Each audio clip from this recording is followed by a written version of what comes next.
What's up guys, Shouri here, and today I got a video for you that is the craziest close games. They shouldn't be close at all. In these, I get some of the highest point totals and it stays tied pretty much the whole time. The weird thing is, a lot of these I do have team help and it doesn't matter at all. It is one of the weird things that happened ever since 29.0 hit, when Wasp and Arbitrator got really good. You can have teammates help you out, and it just doesn't matter because those body shot kills will just screw you up. And even me getting body shot kills can screw me. And it's just one of those things that you have to accept if you're going to be rushing with something like a Wasp, even an Arbitrator or Survivor too. And it's one reason that I try to get most of my kills through grenades, knives, pistols, or my Orion. That way it's an easier headshot or merciless. One bad thing this game is we got Putin on our team. And if it wasn't bad enough that he's starting wars all over the world, he also camps with a sniper. I mean, the guy's just kind of a dick. But it's okay because we do have some pretty good teammates, and hopefully they can just help make it not nearly as bad. The one problem of having to play these kind of objectives when you have people camp like that is that even if you can end up going to cap the hill, a lot of the time they'll end up letting the other team cap it so they can try to get a free kill and get their KD up. And it's not always a bad thing to let them kind of go towards the hill first and then go in. If you're going to be fighting multiple on one, you do want to give yourself the best position possible to at least get them low to give your teammates a chance. Sadly for us, we do have one guy in the back with a sniper camping and one guy going in their base rushing camping, trying to go for their KDs all around. Right there, I tried to scope my shotgun over and over and accidentally switched to the Barracuda loadout. Guess what you don't want to do when you're trying to rush for the hill? Switch to Barracuda. Well, normally, but we got a 4 at once, which makes it a lot easier to swallow the fact that in my rushing video I was sniping people. But we're going to go right back to that rushing loadout because we are making a Survivor and Orion video next, and that's what these videos were meant for. Which is why we're gonna push up with our Orion, getting the triple, and then getting the 4 at once to make it a back-to-back 4 at once with 2 separate loadouts, making it the coolest end to any game I've ever had. Having 18 kills, 447 points, and having the closest game that just shouldn't have been close at all. And that is the theme of today's videos. It's a bunch of games that are all within one score at the very end, while looking like it should be 1,000 to 100 every single time.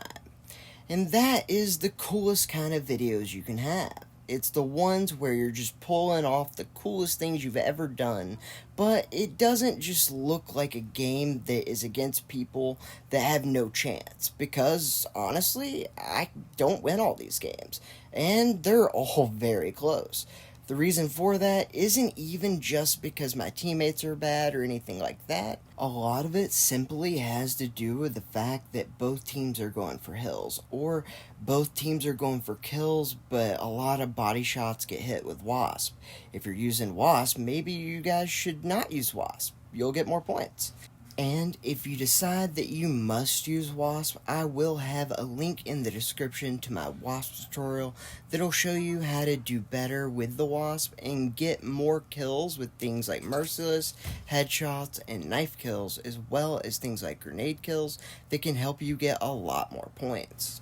But the absolute best thing you can do is get used to guns like Arbitrator, Survivor, or other guns that are much easier to be able to rush with and still get those headshots for the last shot. That will increase your score by nearly double, and that, I think, ends up being the deciding factor in most of these games, and why it ends up being so close, even though it doesn't really look like it should be.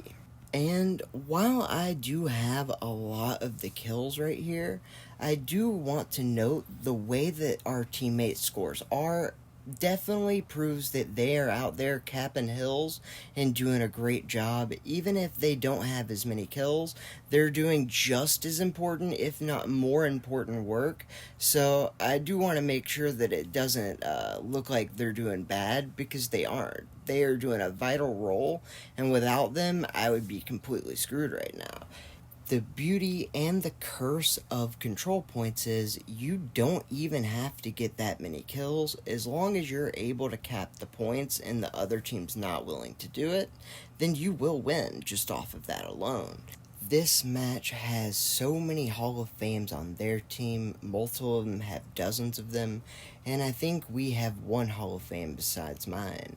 So it's really not the most evenly matched. But I got super lucky, and my teammates were playing correctly and doing a really good job. And because I had really good teammates going for those hills, and they decided they were going to go for more of a kill-heavy approach, it meant that this game that shouldn't have been close at all ended up being super close and very stressful. Right here, I wanted to help my teammate, knowing that we only needed to keep the one zone. As long as we got the defense kill, we'd be able to win it. And luckily, he did help me out, got him low so my Orion could do the one shot. And I know that my teammates didn't have the most kills there, but they played very smart and they got hills, which is really important, guys. That is the cool part about control points. If you actually play to win the game instead of just play for your own kills, you can do so much and beat teams that have better weapons than you and have a lot more experience. So shout out to those teammates for doing an amazing job, and thank you so much for capping those hills. And now it is all about Team Deathmatch. This has no saving grace of going to cap hills, and instead, you just hope that your teammates don't run out by themselves and die a bunch. And you hope that their team does. So we're going to actually be using a last breath as our sniper in this rushing loadout. And while it may seem weird to have a last breath involved in a rushing loadout, it's actually really cool. If you get a kill with a last breath, no matter what helmet you use, no matter what specialization you are or your perks, your next headshot within 7 seconds on a last breath will be a one-shot kill. And that is just absolutely awesome. It doesn't help as much in these kind of close quarter maps, but it comes in handy all the time on things like King of the Hill and things like Orb Control. But for this one, we're mostly going to be sticking to our Survivor and Orion, and then just following around our teammates to do the best job we can to kind of give them the backup and support fire that we can. Since we're going to be using an eye instead of an undying this game, we're going to have really good headshot damage and actually be able to see people before they come across. And this will not only allow you to set up at the perfect distances for your Orion, but it also makes sure you don't get snuck up on by 2 or 3 of them. And then it'll give you the huge headshot damage that you'll need to be able to post up in a good position and then be able to kill multiple people with your headshot damage from your Orion. So right here, we see this guy's right outside. We're going to kill him. We know that there are going to be 2 more up top. We go ahead, kill one of them with a throwing knife, and we get the last guy low with our bleed damage, and we end up killing him with it, giving us 257 points, 14 kills. And I did the math. The guy at the bottom had 7 critical assists, so it wasn't just 11 assists. He did a lot of the work for a lot of those kills, so I wanted to make sure he got the credit he was due. And this is the grand finale, the best game I have ever played in my entire life, probably. Along with our Icebreaker, we have the Orion and Arbitrator, a really good combo, and we're going to just try to go out there, do what we can to light them up and help our teammates.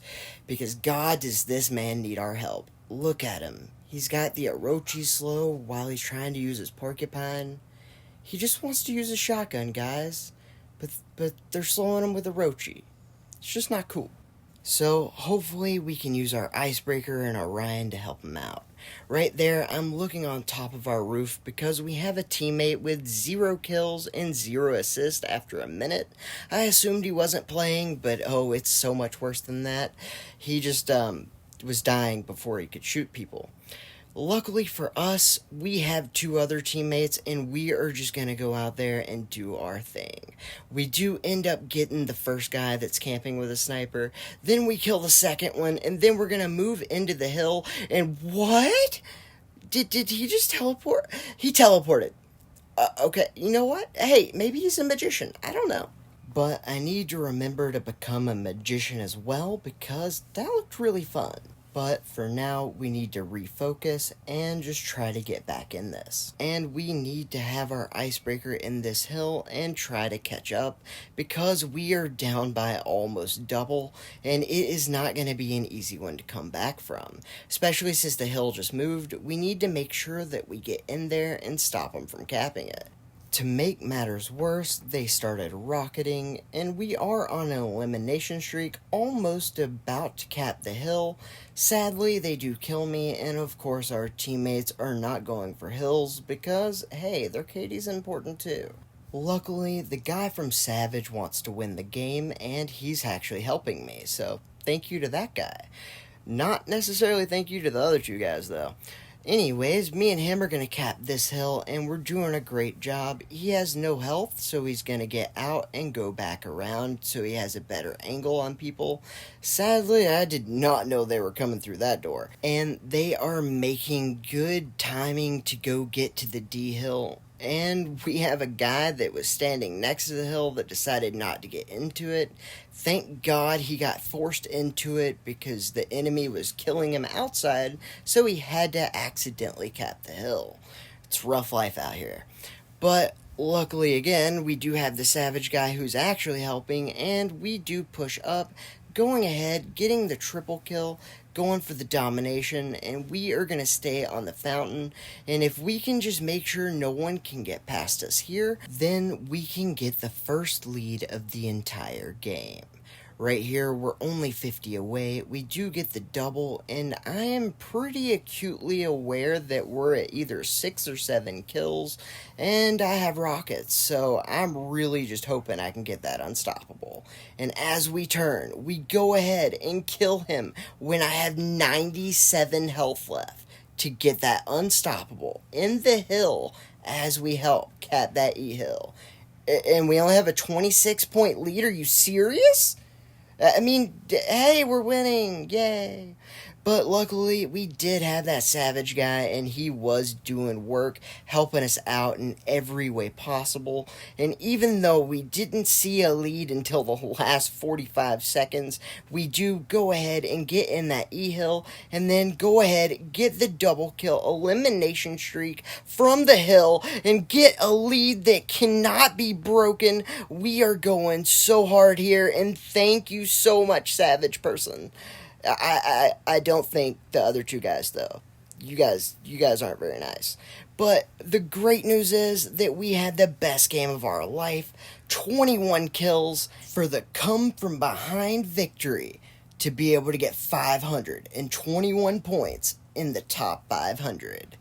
Great game, guys. That one was so beautiful. We ended up having the 21 kills with 19 headshots, with 1 Blade Master, and the final kill that was a body shot. And I thought that it was going to be merciless, and instead I ruined my perfect game because he was in a support class loadout. So he had 6,300 health and armor together. So instead of getting an extra 1,000 damage over the kill, it was only 800, giving me a body shot kill instead of the merciless, ruining the perfect game. But who cares, we won. So next up is the super thanks messages. I'll be reading these at the end of every video, so if you give me a super thanks, I'll read it in the next video. And this one is from Sandro Soares. He says something in Portuguese: Congratulations, Shouri. You deserve it, and much more, bro. I'm away from Gob almost for 2 months now. I'm a little pissed off at the game, but yesterday I did play some matches. About the challenge with you and Jacob, could it be in a stream? What do you think? Stay well and give a hug to my great friend Opal. Hey man, I can definitely understand you getting mad at the game. And great news, if you ever want to take a break from the game, Apex Legends Mobile comes out here in about 4 hours. So if you want to play that and try that out, it is something new and can kind of give you just a break so you don't get burnt out. I'm definitely going to be trying that out a lot. Let me know if you guys want any Apex Legends content, and we'll make that happen. Alright guys, thank you so much for all the super thanks and all of my channel members and people who have donated, which a new channel member, Salty Roger, I really appreciate you, buddy. And if you guys are glad that there's no more beeping from a smoke alarm, you can thank him for getting us to change it. I'll give Opal a big hug for you, Sandra, and I really appreciate all you guys for all you've done, all of the donators, the channel members, and each and every one who watches the videos. Thank you guys. Have a good night.